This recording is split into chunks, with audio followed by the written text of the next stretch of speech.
The Accountant 2 is a 2025 action thriller film directed by Gavin O'Connor and written by Bill Dubuque. It is a sequel to The Accountant, released in 2016. Ben Affleck, Jon Bernthal, Cynthia Addai-Robinson and J.K. Simmons reprise their roles from their previous film, with Daniella Pineda joining the cast. The film premiered at the South by Southwest Film Festival on March 8, 2025, and then was theatrically released on April 25, 2025, in the United States by Amazon MGM Studios through Metro-Goldwyn-Mayer, and then internationally by the original film's domestic distributor, Warner Bros. Pictures. The film grossed over $100 million worldwide and received generally positive reviews from critics, with some considering it an improvement over its predecessor. A sequel is in development. Some trivia notes. In February 2020, Ben Affleck revealed there were talks about a follow-up to The Accountant, but they had yet to nail down a script. At the same time, he also mentioned there were talks of developing a TV series based on the film. Alison Robertson replaces Alison Wright from The Accountant as Justine, but Wright still provides the computer-generated voice of the mute character. All the major cast returned for the sequel, with the exception of Anna Kendrick. The story that Braxton, played by Jon Bernthal, tells the woman in Germany about Terry the dog and the Munchkins in The Wizard of Oz is actually true. The terrier did get paid more than double what the little people received during the making of The Wizard of Oz, released in 1939.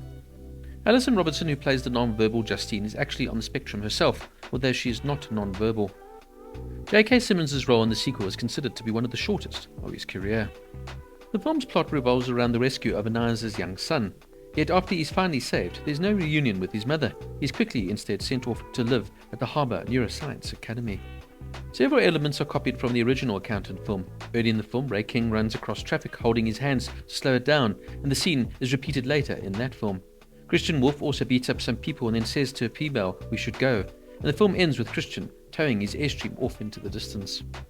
In September 2021, O'Connor revealed there would be a trilogy of movies in the Accountant series. The filmmaker categorized the third movie as a buddy film, calling the project Rain Man on steroids. Now, The Accountant 2 is a stylish, entertaining follow-up that doesn't reinvent the wheel, but manages to deliver a satisfying mix of action, intrigue, and character-driven drama. While it doesn't quite hit the emotional depth or tight plotting of the first film, it still manages to be likable, charming sequel, carried largely by its cast. Ben Affleck delivers one of his more engaging performances in recent years. His portrayal as Christian Wolff remains restrained but impactful, a character who communicates more with silence than words. While some have criticized his portrayal of autism, I feel Affleck leans into the role with subtlety and precision. It's arguably one of the most grounded and effective portrayal he's given in a while. Jon Bernthal once again brings his signature rawness and intensity, elevating every scene he's in. His chemistry with Affleck feels genuine and emotionally believable, especially as the brothers' relationship continues to evolve. The dynamic is one of the film's strongest assets and gives the story its emotional core. The film mostly keeps things grounded in a semi-realistic world of mercenaries, money laundering, and crime, which makes the inclusion of a group of autistic children hacking global technologies feel jarring and far-fetched. It veers almost into comic book logic in a film that otherwise tries to stay tethered to reality.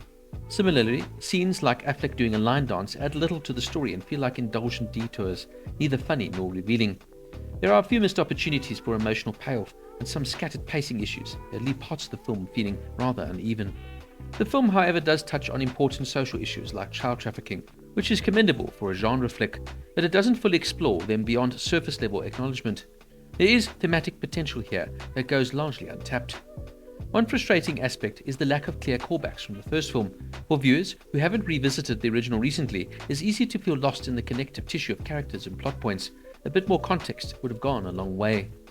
Overall, The Accountant 2 is a fun, if not forgettable, action romp, with some standout performances, especially from Affleck and Bernthal. It's far from perfect and sometimes can be silly, but it has enough heart, grit and charisma to carry it through.